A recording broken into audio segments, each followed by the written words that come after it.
They say family is supposed to be your safe place. But what happens when the people closest to you become the ones who sharpen the knife? I used to believe blood meant loyalty. Now I know it just means the bleeding cuts deeper. My name's Ethan. I'm 29, and I've been carrying this family on my back since the day I turned 18. While my friends were blowing cash at bars, I was working late shifts, saving every cent, building a career in tech consulting from the ground up. I didn't ask my parents for a dime. I thought responsibility would earn me respect. But then there's my younger brother, Caleb. He's 26, still lives at home, coasting through life like it's a game. New sneakers every month, the newest phone, luxury gadgets, all without lifting a finger. When people ask him how, he flashes that crooked grin and says, "I've got connections." No. What he's got is my parents' wallet. And when that runs dry, he comes for mine. 2 weeks ago, in the middle of a client meeting, my phone buzzes. Caleb. I silence it once. Twice. Third time, I pick up. "Bro, I need 20 grand. He said it like he was asking for a stick of gum. I laughed, waiting for the punchline. But his voice was flat. He wasn't joking. Some can't-miss business deal.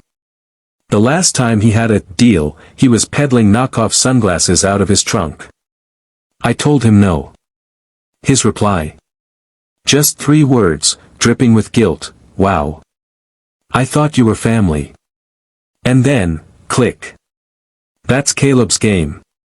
He drops the guilt bomb, then lets mom and dad finish the attack.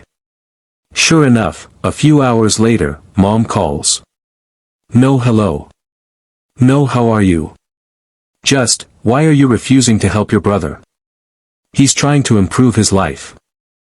To scream. Improve? Caleb had. Through a dozen opportunities. But in her eyes, I was the selfish one. The next day, I stopped by the house to grab some files I'd left behind.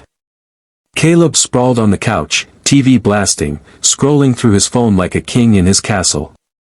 I find my laptop charging in the guest room, the one I use for everything.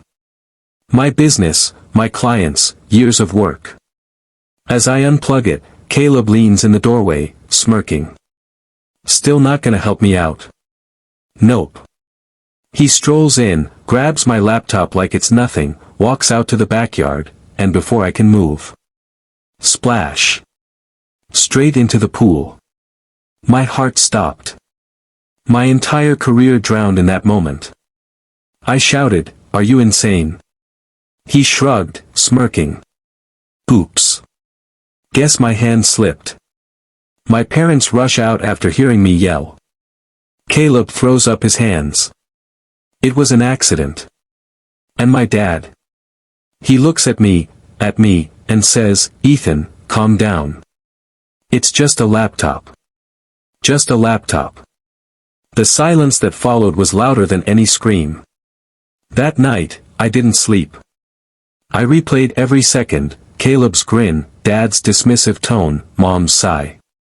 Normally I'd retreat, go quiet, distance myself. But this time was different. By midnight, I was already making moves. Changing passwords. Locking accounts. It was just the beginning. At 6:15 a.m., Caleb called. "Yo, my Netflix isn't working. Did you change the password?" "Yeah. Along with Amazon, Hulu, Apple Music, Xbox." "You don't pay for them, Caleb. You don't get them." Silence. Then a sneer. "Wow. Petty much." Click. By 9 a.m., Mom was on the line. "Why are you punishing your brother over a misunderstanding?" Misunderstanding? He drowned a $4,000 laptop. But she didn't care. "You're older, Ethan.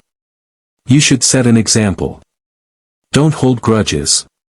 In that moment, I realized, Caleb wasn't the problem. The problem was the system protecting him. My family had built him a throne and expected me to bow. Then came the real betrayal. During a meeting, I get an email from my bank, unusual activity detected. Someone tried to wire $9,500 from my account to, guess who, Caleb M. My hands shook. I froze my accounts immediately. I texted him, call me now. No reply.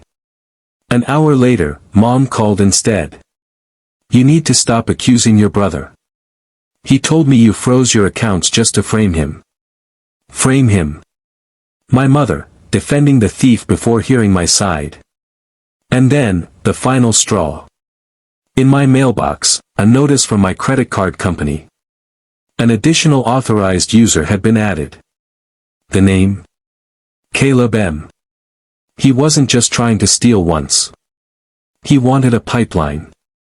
A permanent seat at my table, without asking. That was the night something in me went cold. Not fiery rage, ice. From that moment, I stopped seeing Caleb as my brother. He was just another problem to solve. And the people who defended him? They were collateral. I went silent. No more yelling, no more defending myself. I let them think they'd won. Meanwhile, I rebuilt. Stronger, sharper, untouchable.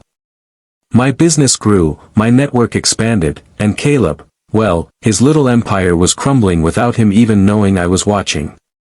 The day will come when he realizes the cost of crossing me. And when it does, he won't just lose access to my accounts. He'll lose the illusion that family loyalty can be abused forever. Because the truth is, sometimes the most dangerous enemy isn't the stranger outside your home, it's the brother sitting in your living room, smiling while he sinks you. So tell me, what would you have done, if your own family chose your betrayer over you? Drop your thoughts in the comments. Have you ever had to cut off family to protect yourself? Because maybe the hardest part of survival is admitting that blood isn't always thicker than betrayal.